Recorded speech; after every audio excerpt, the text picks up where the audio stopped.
Hi, and welcome to another Sports View. I'm Marilyn, I'm Talisha. and it's just the two of us tonight.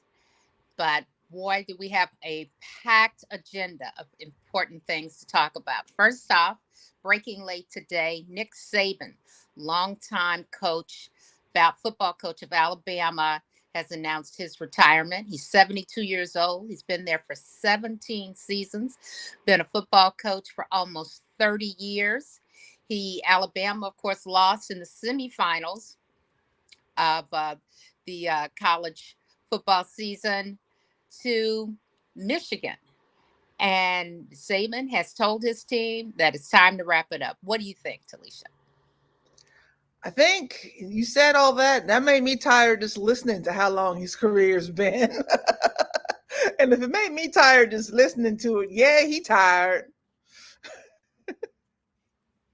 And so we'll have to see who they're going to replace him with. I think it would really be wonderful to replace him with a black coach, especially given Alabama's history. And, you think I thought about Dr. King's speech where he was talking about how terrible the I Have a Dream speech where he's talking about how terrible the governor of Alabama was, George Wallace, and all of the reign of racist hatred that it just ruled that state. And wouldn't that be a beautiful thing to see a black man leading the Crimson Tide, running And onto that football field? we coming up on Martin Luther King Day. So this yeah. Let's see what Wouldn't that they. be a nice way to celebrate it?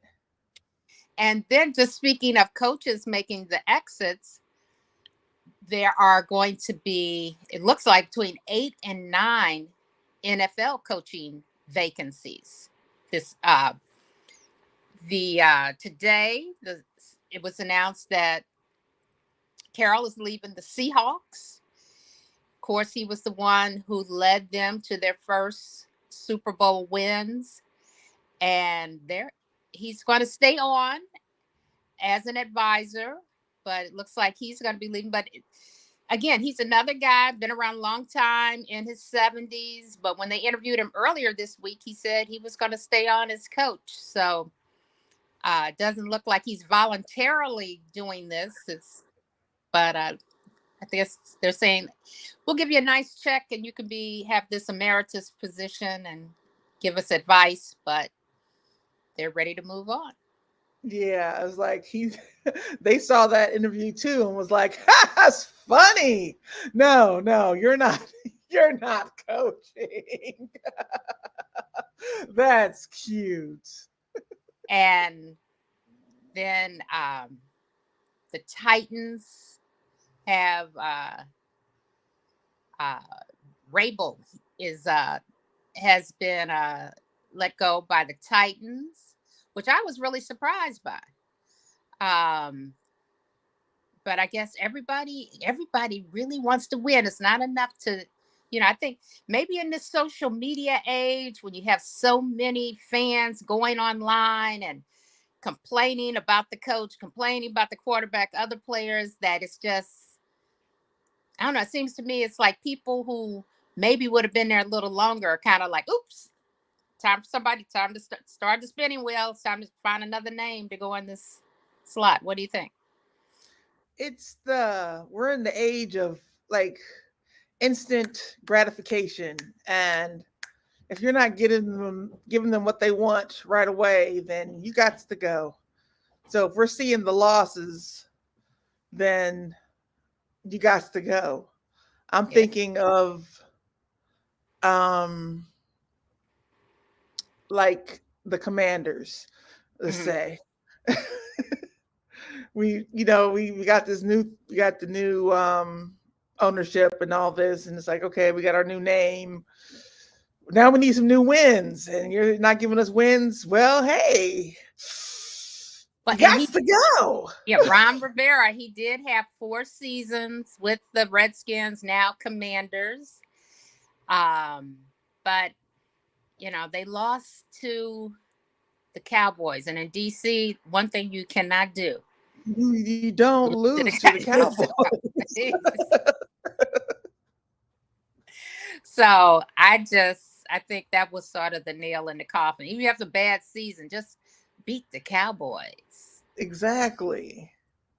But he and he may pop up somewhere else because he's not as old as all of these other guys. And the Falcons also fired Arthur Smith Sunday night. And Falcons have been dragging for a while. The Bears may be in the market for a head coach because they, of course, have been in kind of the basement all season. That no announcement yet. And of course, with the Patriots, Belichick, a lot of people are thinking his job is on the line because they really have not. Um, they've had a losing record in 3 to 4 years since Tom Brady left.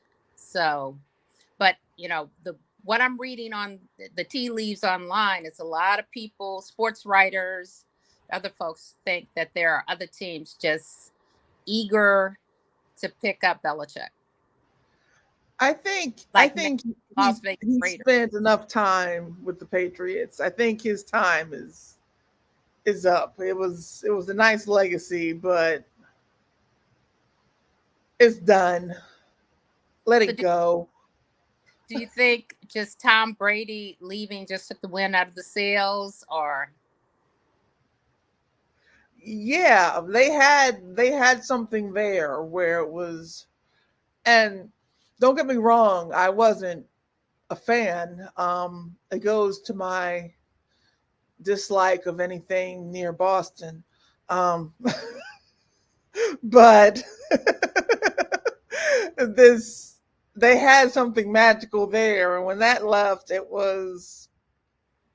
it's been, kind of dragging downhill.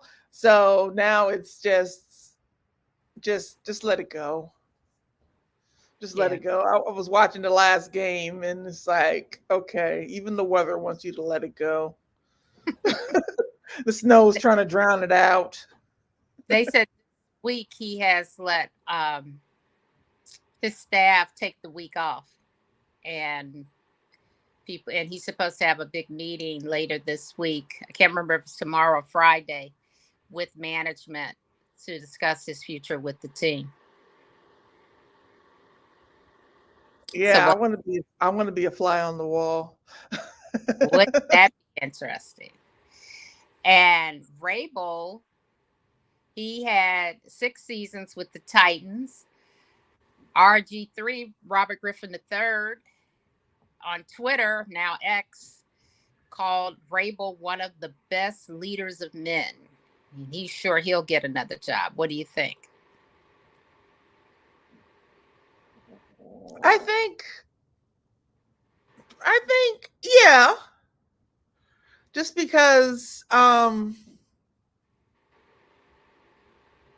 there aren't but so many people out there to pick from, or who they pick from anyway. Mm-hmm. So they like recycling coaches. Yeah. But with 8, possibly 9 or more jobs open, I am hoping and praying that they are looking honestly, earnestly for Black coaches to fill at least half of those posts. We have so much talent that has just been ignored over the years. And, under that NFL Rooney rule, they're supposed to interview Black folks, but a lot of people feel in the inside, the NFL and outside, think that that's just, um, it's just an exercise they go through that doesn't really mean anything. Oh yeah, we'll interview them, but we really have, oh boy, here that we're really thinking about hiring. Yeah, that's what I'm saying about the pool who they use. They have these people in mind who they pick from the same group they're used to. But if they look at the success of some of the Black coaches who we've had, and I'm saying we can do that too. We can do Mm-hmm. more than run. Oh yeah, we've had some great coaches. Yes, we have had some great coaches. And speaking of the NFL, Russell Wilson, he's been caught up in some drama with the Broncos. They benched him, and then he said they wanted him to change his contract so he didn't have the huge payment coming in case he gets injured. And then we've heard different things from the team. Most recently, the head coach said, he had talked to him, he's going to talk to again, and that they claimed that he was just pulled as quarterback to spark a struggling offense. I don't see how that makes sense, but and then there was a lot of talk that he would be released ahead of free agency, so Denver can avoid paying him that $37 million roster bonus. But most recently, yesterday, the head coach seemed to back off of that, and it was like that. We think we can work things out here, something to that effect. I don't know why they doing Sierra's husband like this. I think they thought they can get away with the okie doke, and then they realized it's cheaper to keep him. That's a lot of money. That's a lot of money. And I mean, why did you bother to get him in the first place if you're not going to use him? And I had a lot of respect for that organization, but behind this, I'm kind of like, who is running the show? This is really a bad PR move. And also, basically, a number of the players spoke out and was like, what's going on? Why are they doing this? This is crazy. So, I mean, when you have the players and also a star like Russell Wilson and a very, very respected man, a family man who does a lot in the community, in addition to being an excellent athlete, and to do him like this, it kind of rubs me the wrong way. As it should. Okay, so we'll have to see what's happening. And of course, Russell and Sierra added to their family recently. Have a bouncing baby girl named Amora. I love that name. And also, let's move over. Let's leave the NFL, move over to the NBA.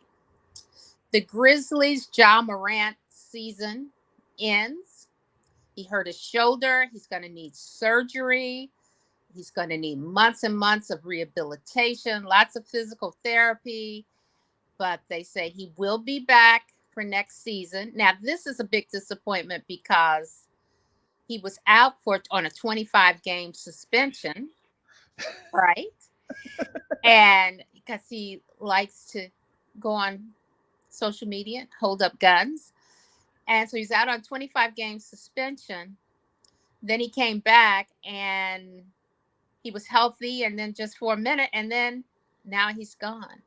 And the Grizzlies are not going to make the playoffs, and all this hope that was tied up in that young man. And it's just kind of like they're just sort of bewildered at what happened.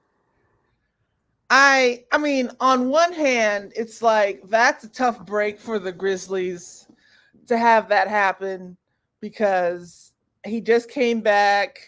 He was starting to make moves, scoring all those points and rebounds and all that. But as a Laker fan, yay, because that takes the Grizzlies out of it. Because my team is not doing what they're supposed to be doing. So this helps us. Well, a lot of folks are struggling. And looking at the Warriors, Draymond Green, NBA's head Adam Silver has reinstated Draymond Green. He was out on a 12-game suspension for what are we going to call it? Unnecessary roughness. Is that a nice way to say it? On the court? Yeah, I guess so. Draymond reminds me of when I used to play basketball in high school, when we played against this one particular school, which should remain nameless because I don't like them. When we played basketball, it was more like a cross between basketball and football because we didn't like each other. So we would wrestle, and there were fouls, but our fouls, it was a foul. And that's just how we played. So it was hard for the refs to call whatever they called because we were rough like that. That's what Draymond reminds me of when I see him play. Now, I may have gotten a tech for punching someone. Mm-hmm. So I can kind of see, but I had good reason. She elbowed me first. So I had good reason in my mind. Um I can see that. But Draymond needs to, and I saw his interview when he was talking about he needs to cut off the antics. Yeah, buddy, I wasn't getting paid all that money when I was in high school to play basketball. And I didn't have the stakes weren't as high for me to go out there and do what I was doing. He needs to wheel it in because I learned to do that. And a funny little side note, I saw a ref at a high school basketball game, and he was like, "Hey, I remember you." And let's keep in mind, this was way back in 1990. So he remembered me from back then. So I thought that was funny. But yeah, Draymond needs to he does need to quit the antics, and we'll see what happens when he goes back into a game and something happens and he gets caught up in the moment. He needs to make sure he's not kicking or scratching or punching or choking or But it seems like the NBA needs a bad boy, right? Historically, there have been many, many bad boys in NBA, like Dennis Rodman. Remember Latrell Sprewell, who choked out his coach? oh yeah. It's not funny. It's not funny. No, do not choke your coach, kids. Do not try this at home. No. No. So some people, you talk to some old heads, they say, oh, that's just part of the game to have at least one bad boy who's going to do something that's wrong, get some huge suspension, and all the political talking heads, Republican political talking heads start picking on him and say, this is what's wrong with society today. But I mean, it's been around for a long time. Maybe Mm-hmm. the NBA has been around. Now, I thought I read somewhere that somebody with the NBA has suggested that Draymond get therapy. Yeah, I read he was actually in the process of getting therapy, and he's still getting therapy as a condition of him coming back, continuing with the therapy. And interesting, did you see he said that he was going to retire, and Adam Silver talked him out of retiring and said, "Let's not do Yeah. crash here. Let's So that tells me that NBA management thinks he's good for the game." Yeah. Well, I mean, he is. You want to have someone who has, I'm just going to call it passion. Mm-hmm. Someone who has that passion for the game, you can tell he has passion. Mm-hmm. You just, a hard foul. You want to have hard fouls so you don't want to come in my paint, but just make sure you're not actually using a fist when you do it. I mean, he hit that man so hard, that man hit the floor. That man shouldn't have been in the way. No, I'm sorry. That's old me. That's old me. I'm reformed. I don't punch people anymore. This is why I don't play basketball. So do you think him coming back, that's going to make a big difference for the Warriors. I read somewhere that while he was gone, it cost them at least like 6 points a game on average.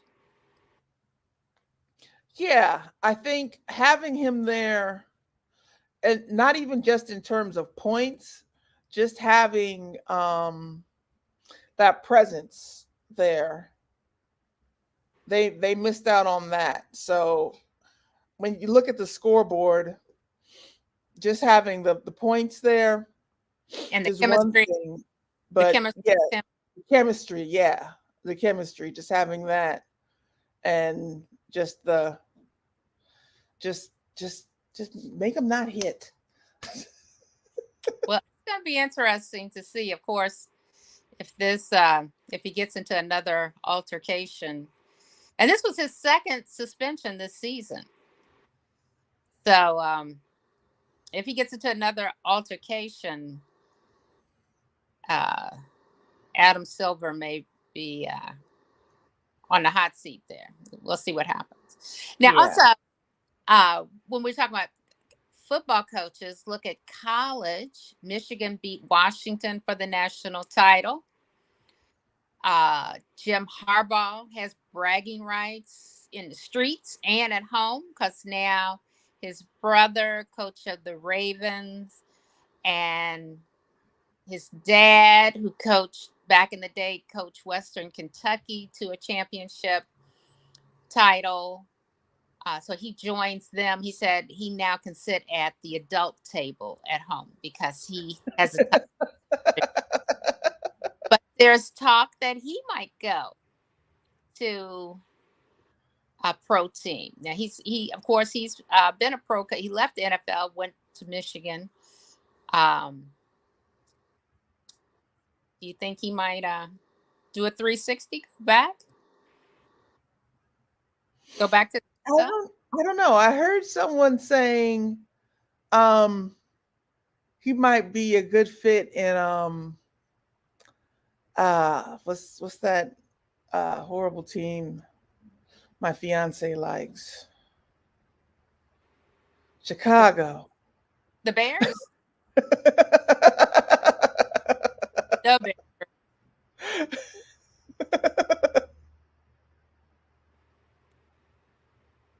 Yeah, I heard someone saying that. So That's gonna be interesting. And I understand that Michigan has a huge contract plan for him, but it I bet would they do.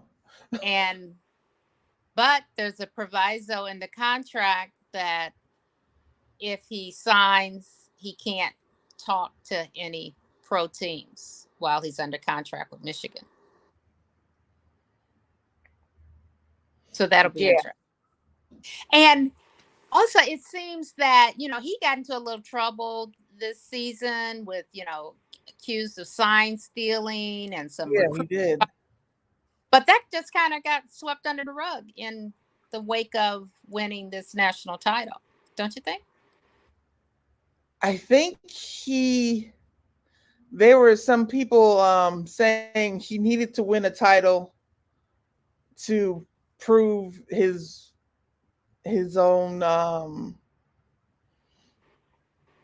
to prove he could I know sit at the big kids table because The of adult. that whole controversy. Hmm. I find that kind of interesting. I don't know. We'll see what happens with that. And now looking at every week we try to look at HBCUs. FAMU, Florida A&M, just lost their wonderful football coach, Willie Simmons, to Duke University.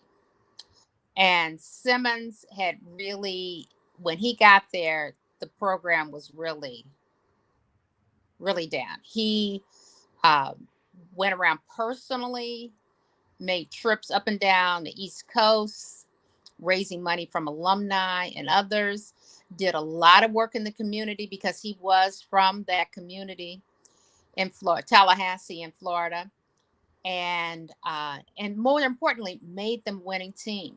He won the Their team just won the Celebration Bowl a couple weeks ago in Atlanta, the Black College Title Bowl, and they made a last ditch effort to try to raise money to make a lot of the more improvements that he wanted, but I guess it wasn't enough. He ended up going to Duke. Um, what can the HBCUs do to hold on to great people like that? I hate to say it, but I think the bottom line is the money. Mm-hmm. So, yeah, that's which is usually traditionally what the HBCUs don't have in comparison to the predominantly white schools, because it's like those schools have the head start. Mm-hmm. And he was one of those guys. He wasn't, because he didn't have the background of a Deion Sanders. A lot of people weren't paying attention to him, but people in the football world, college football world, were really paying attention to what he did at Tallahassee. It was really amazing, the transformation that happened there. And so we'll be watching him. He's a good family man. He, like I said, just outstanding in his community.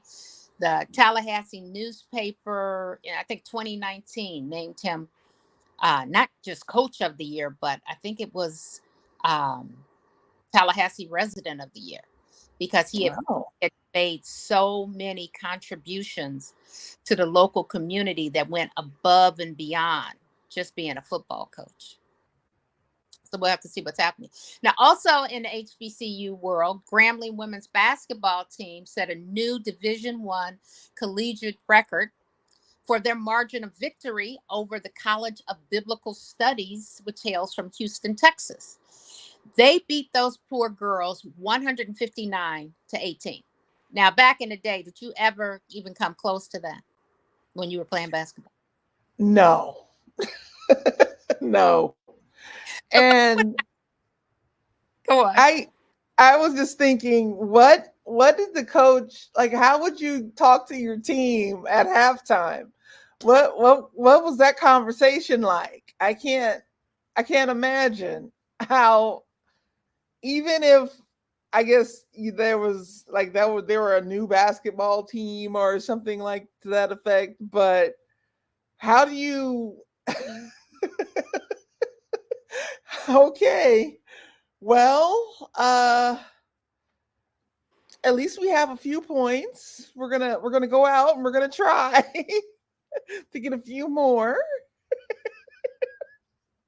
I mean, they only scored 18 points. And the Lady Tigers were at home.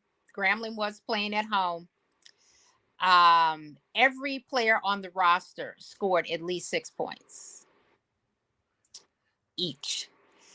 Now, this team, the College of Biblical Studies. I don't know if that's just people planning to become pastors or what, but definitely a David and Goliath situation there. But this was the first year that college had fielded a women's basketball team. So, you know, they may have just gone around the student union and said, "Hey, anybody want to play?" I think they had to convince them to go back out for the second half, because I would have been like, I'm done now. I don't want to go. I don't want to go out the second half. Um, Kind of like, why have thou forsaken me? and the thing is, the Lady Tigers haven't been very good this year at all. Well, they were They're just good that game. 500. So, but anyway, that brings a lot of attention to an HBCU, and that's what we need: more attention, more alumni support, more people getting out there, stirring up support in the greater community. So, go Lady Tigers! I'm glad to see Woo! you make big news. And we're going to wind down our show tonight. Usually, we're here every other week at the same time. on usually it's Tuesday nights, and we try to give our opinions on what's happening in the sports world, and that's why it's called Another Sports View. See you later this month. Thank you.